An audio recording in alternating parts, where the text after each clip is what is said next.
kembali di Agung SS Oil Gas Main Law Channel. Ya, dengan harapan mudah-mudahan kita semua sehat, alhamdulillah. Oke, episode ini adalah berkaitan dengan sumber daya alam. Nah, di sini menarik sekali sumber daya alam, karena bumi ini satu. Kita lihat bumi ini satu, ya kan? Mataharinya satu, planetnya banyak, tapi yang kita tinggal hanya satu, yaitu di bumi ini. Bahwa sumber daya alam itu ada yang berada di atas, misalnya di udara. Itu mulai dari apa sih? Dari matahari. Itu panasnya, itu solar energy. Jika kita naik mobil ke Jerman misalnya, dari mobil dari Belanda, kan gitu kan? Nah, itu kita melalui daerah-daerah di mana panel-panel ini solar energy. Nah, itu kan solar energy kan dari mana sih? Solar dari satu, dari matahari. Kan dari matahari yang satu. Mau kita di Belanda, mau kita di Amerika, mau kita di Indonesia, mataharinya di dia juga.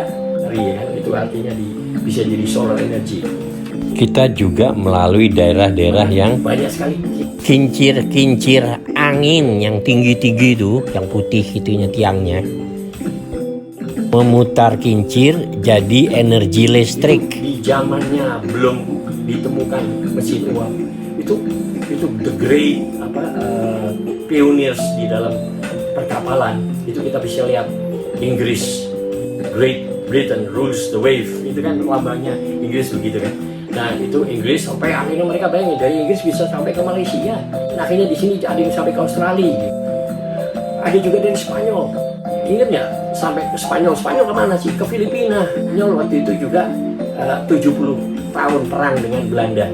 Kebesaran negara-negara pada saat itu, di mana dengan kekuatan angin itu bisa mendorong kapal layar. Kapal itu kalau ada angin dia bisa berlayar.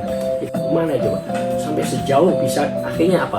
Dunia ini akhirnya dipetak-petak oleh kerajaan pun perusahaan VOC mengarungi lautan mencari dunia baru bagi mereka.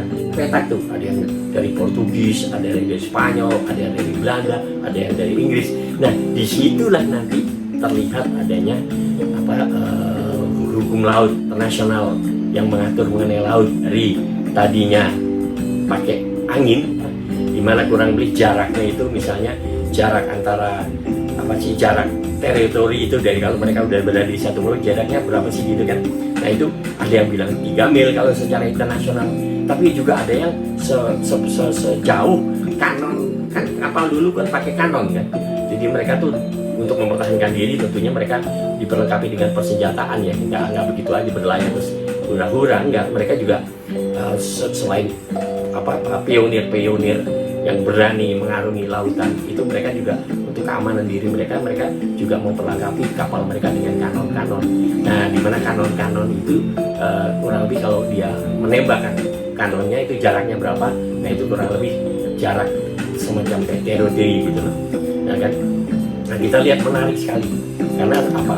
Karena negara Indonesia ini kita lihat itu bayangin di zamannya Perdana Menteri Juanda itu kan, baru dia sadar bahwa kita harus punya hukum lain. Teritori kita itu bukan hanya 3 mil dari pulau ditarik daripada saat dia dangkal sungainya, ya kan, titik-titik terjauh terus ditarik 3 mil, ya kan, jadi kapal-kapal asing misalnya bisa lalu lalang. Tetapi Perdana Menteri Juanda mengatakan enggak, kita ini adalah archipelago, kita kepulauan. Jadi kepulauan kita itu dari Sumatera sampai Irian, kan, sampai Merauke. Nah, itu lautnya itu juga merupakan teritori kita. Jadi bukan hanya daratnya, tapi lautnya. Bayangin, ya kan, terus diperjuangkan juga sampai di PBB, sampai di konvensi oleh Mokhtar, ya kan? Di mana Mokhtar itu memperkenalkan 12 mil yang terkenal kan, gitu kan. Nah, ternyata pada zaman-zaman dulu juga ada peta-peta lain, yaitu peta-peta yang dibuat oleh dinasti-dinasti, ya kan. Dinasti apa? Dinasti kebesaran, dinasti dari Republik Rakyat Cina. Dulu belum ada Republik Rakyat Cina, enggak? Kerajaan-kerajaan, dinasti-dinasti. Nah, dinasti-dinasti itu rupanya membuat juga peta-peta laut. Bayangin mereka bisa bikin peta-peta laut, dash line itu. Nah, ternyata mau mau di glorify lagi oleh Presiden Republik Rakyat Cina Xi Jinping tahun 2013, dibikin mau diglorify lagi jalur sutra tadi diperkenalkan di abad 21 ini.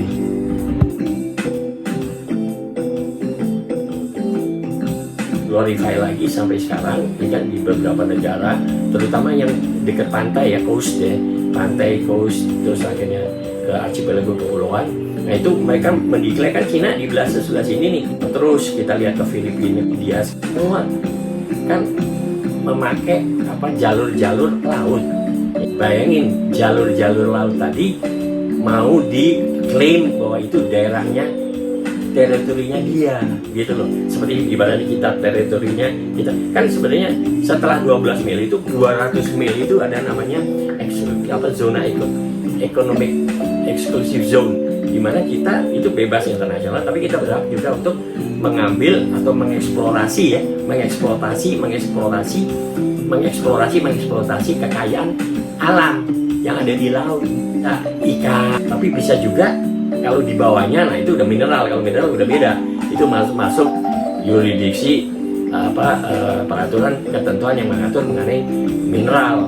Kalau dia barang tambang, logam, nikel, boksit, kalau maunya dia gas sama minyak, harus dibor ke dalam tuh berapa kilometer ke dalam. Nah itu yurisdiksinya adalah undang-undang perminyakan. Nah itu lucu emang, dipisahkan dua-duanya bahan kekayaan alam di bawah bumi, tetapi rezim peraturan perundangannya beda-beda.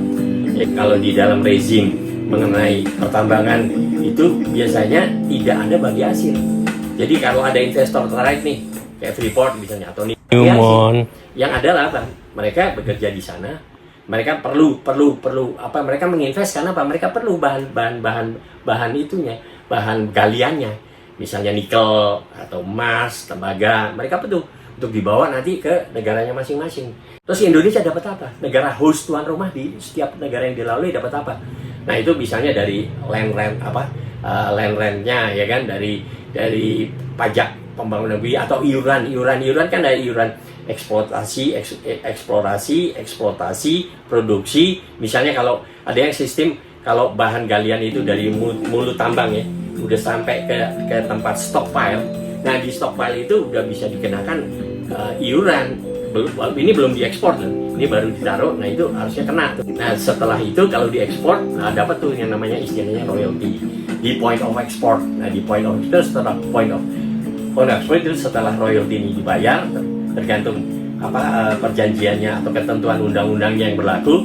Nah itu baru nanti hak daripada kepemilikan itu berada di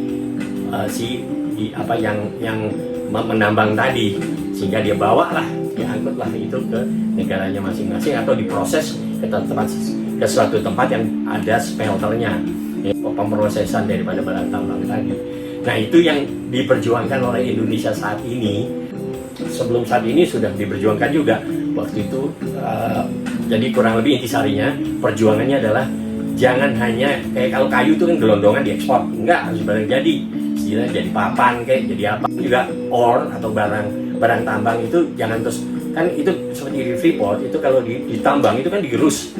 Nah setelah digerus, karena pernah di Freeport, jadi saya lihat tuh proses pengapalannya, proses waktu atau udah diproses menjadi kayak bubuk gitu ya. Nah itu ada kandungannya apa aja, itu nanti bisa terseleksi itu, baganya berapa persen, ada emasnya berapa persen. Ini semua pemerintah mengendaki jangan main mentah begitu, harus ada smelter. Nah cuman smelter itu waktu dibentuk kan investor kan gini loh, kalau izin atau kalau dulu kontrak karya, kalau sekarang izin ya.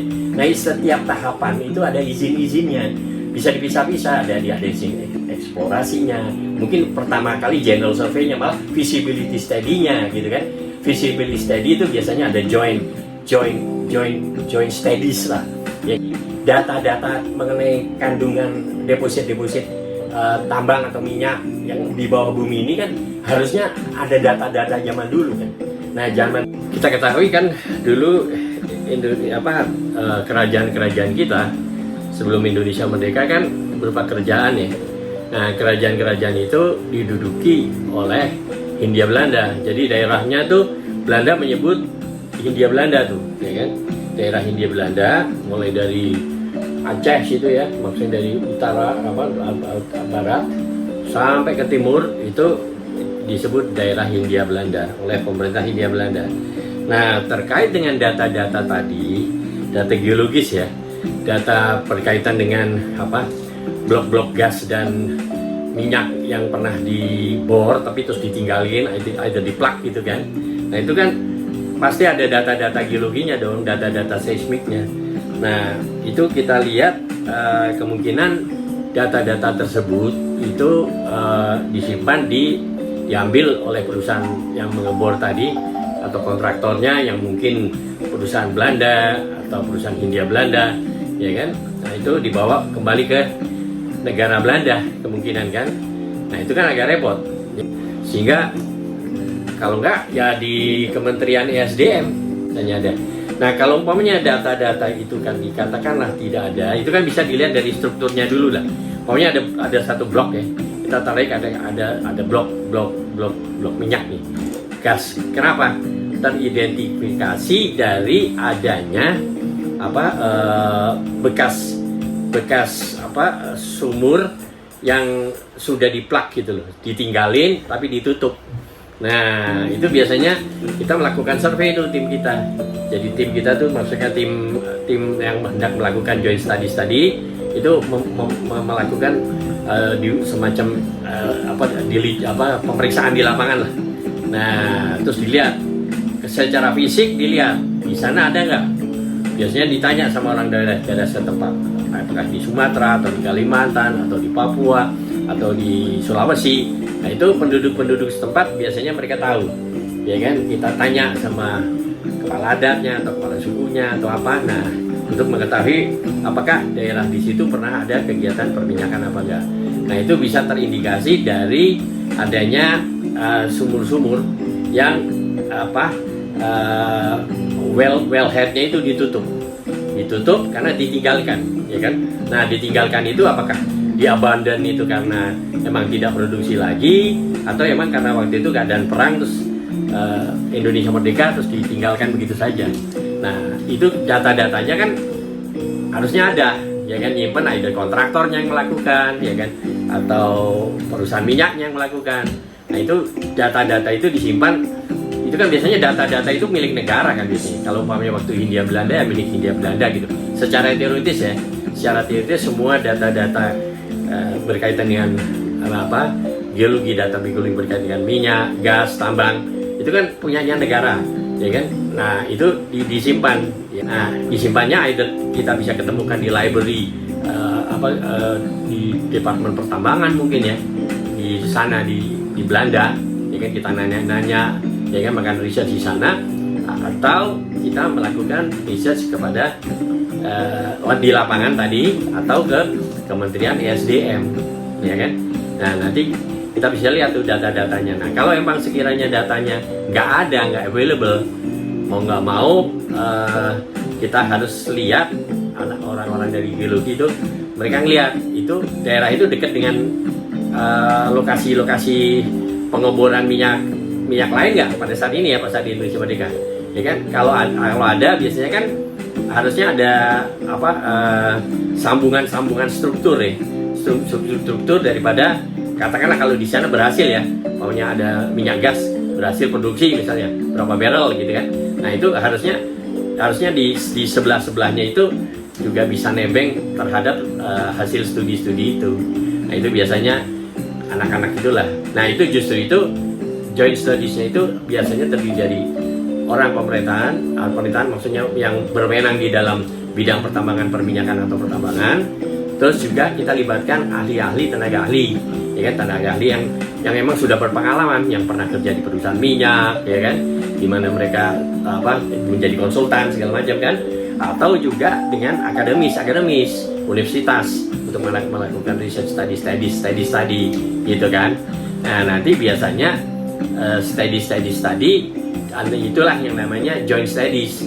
Kalau udah ada nanti hasil joint studies dilaporkan nanti kepada pemerintah yang berwenang dalam hal ini SDM. Nah, nanti dikasih prioritas apakah benar potensi untuk digarap atau enggak, atau datanya kosong sama sekali gitu loh. Nah, nanti kalau umpamanya potensial biasanya terus dilelang.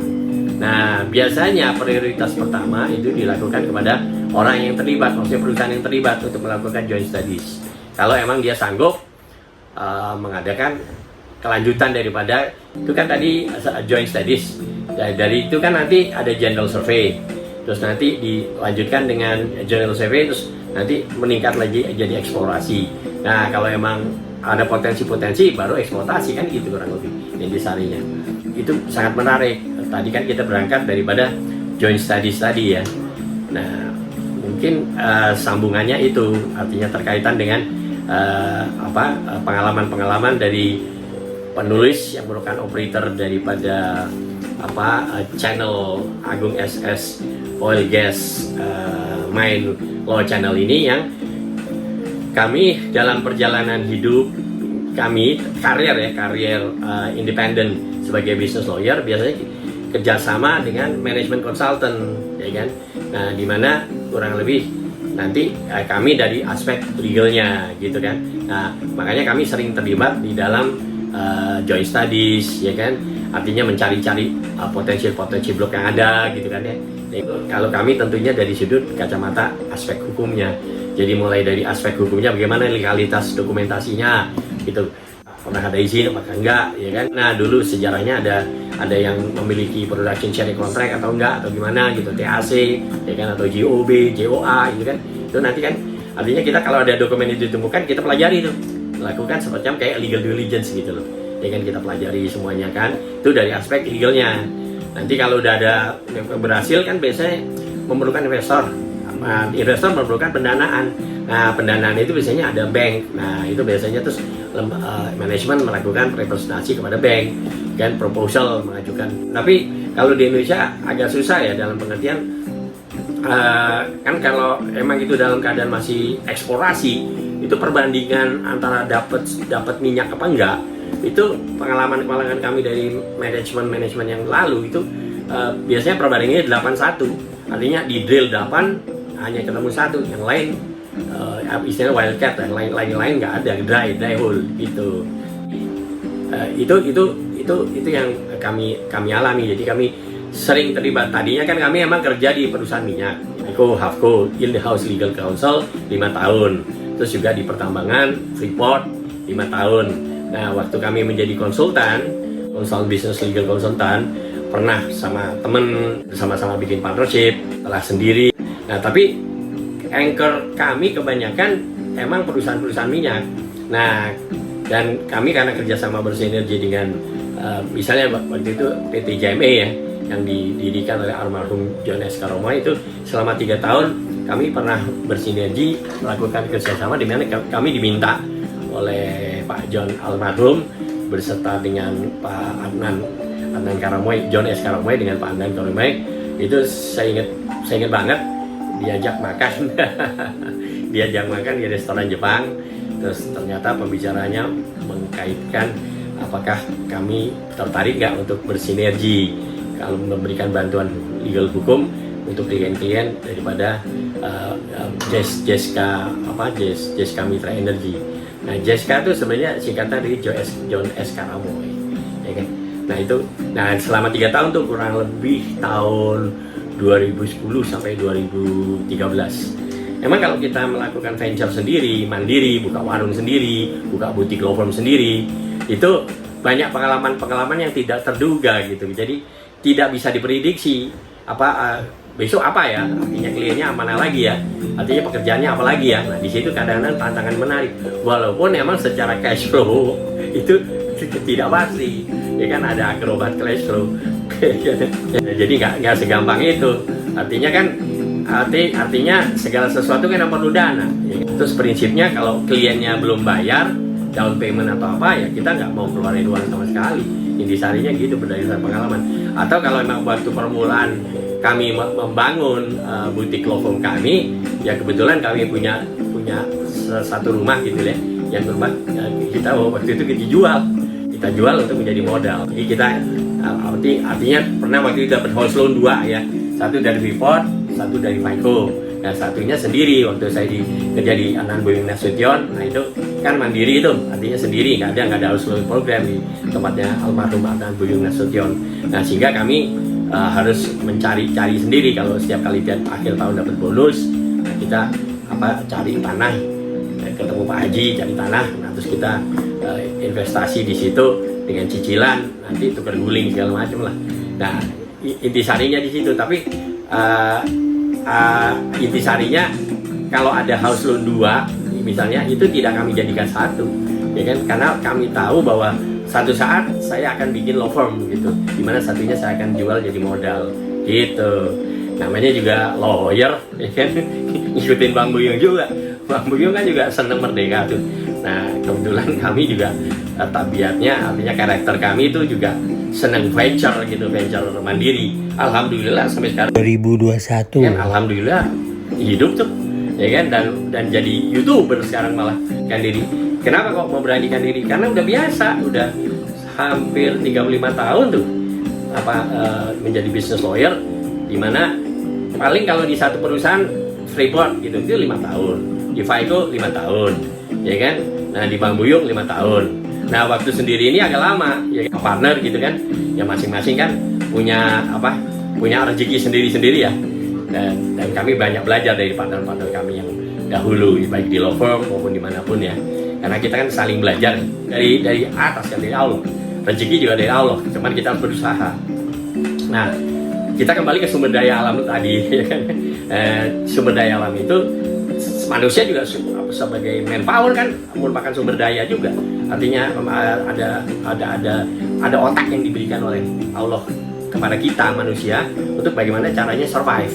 Nah, salah satu usaha untuk survive kami atau melanggengkan pengetahuan untuk supaya diketuk tular adalah membuat YouTube channel ini, dimana kurang lebih karena emang angkor saya ya, tapi juga klien-klien kadang-kadang juga bukan hanya minyak dan pertambangan, kadang-kadang ada perhotelan, ya kan, ada yang lain, ya kan, karena pasti biasanya ada kaitannya dengan ada pembiayaan, finance, mencari dana, ya kan, jadi buy propertinya di mana, ya kan. Nah itu sertifikatnya biasanya kalau ada satu lahan dimiliki oleh satu grup begitu, itu lahannya juga tidak dijadikan satu sertifikatnya, itu dipecah-pecah. Kenapa?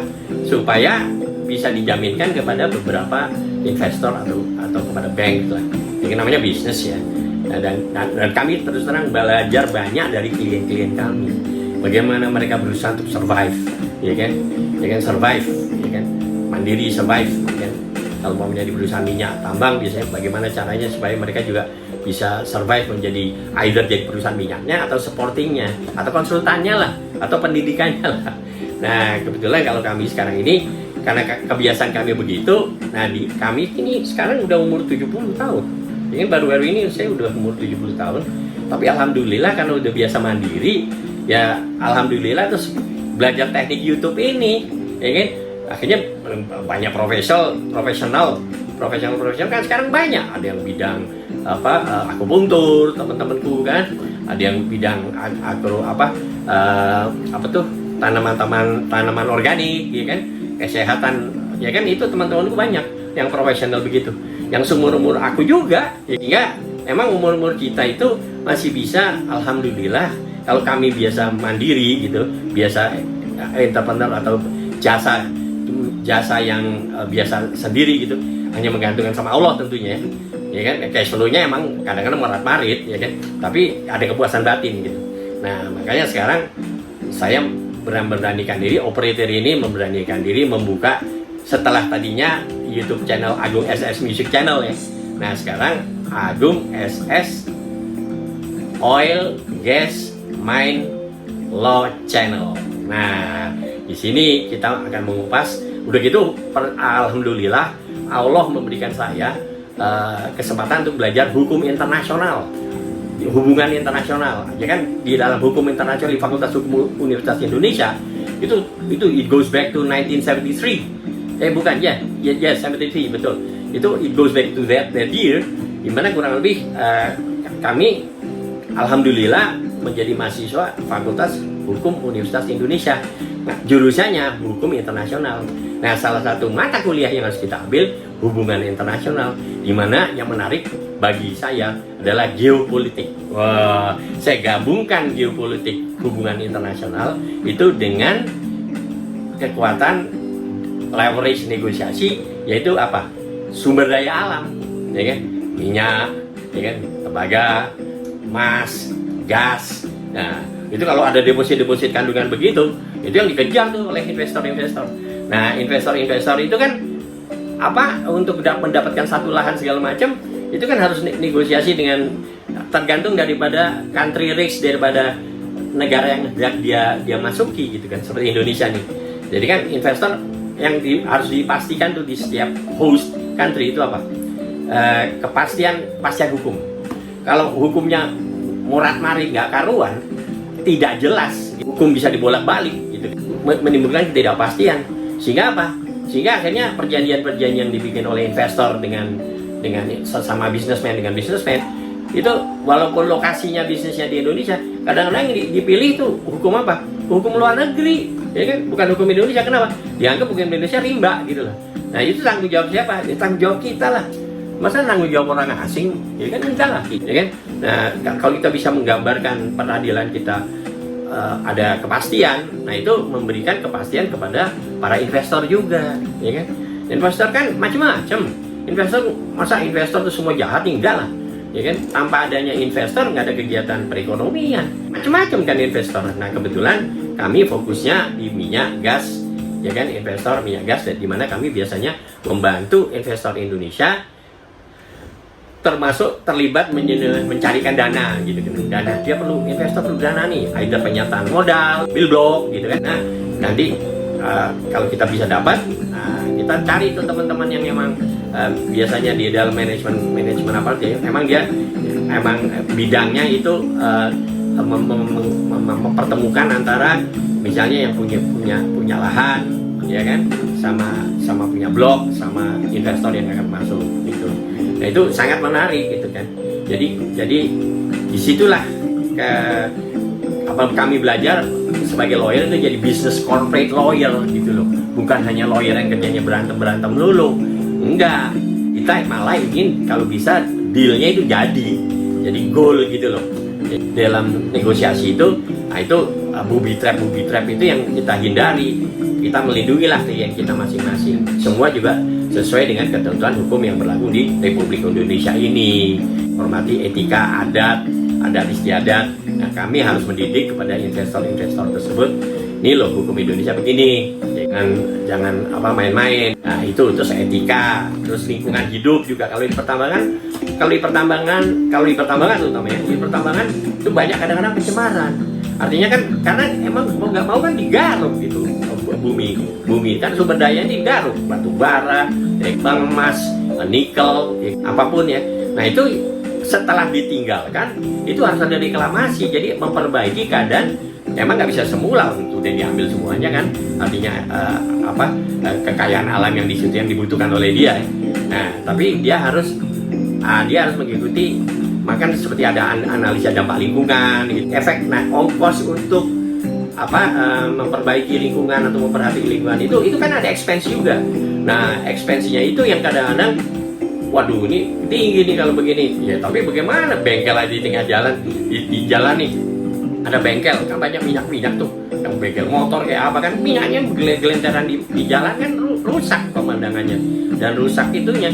Seperti kalau umpamanya gini lah, kalau umpamanya restoran nih ya di Pondok Indah Mall gitu, itu kan restoran kan banyak tuh sampah-sampah restorannya. Nah, itu kan harus di water treatment, harus sebelum dibuang itu misalnya itu dibersihin dulu. Apalagi kalau waste waternya itu sebelum dibuang ke sungai, itu harus dibersihkan dulu. Nanti di water treatment dulu, kalau nggak nanti air minum orang-orang kan bisa terkena, ya kan?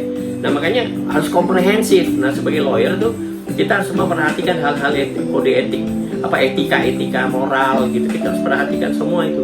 Jangan main hanya nguras kekayaan alam, hanya nguras, ya kan, tanpa memperhatikan penduduk setempat terganggu apa enggak segala macam.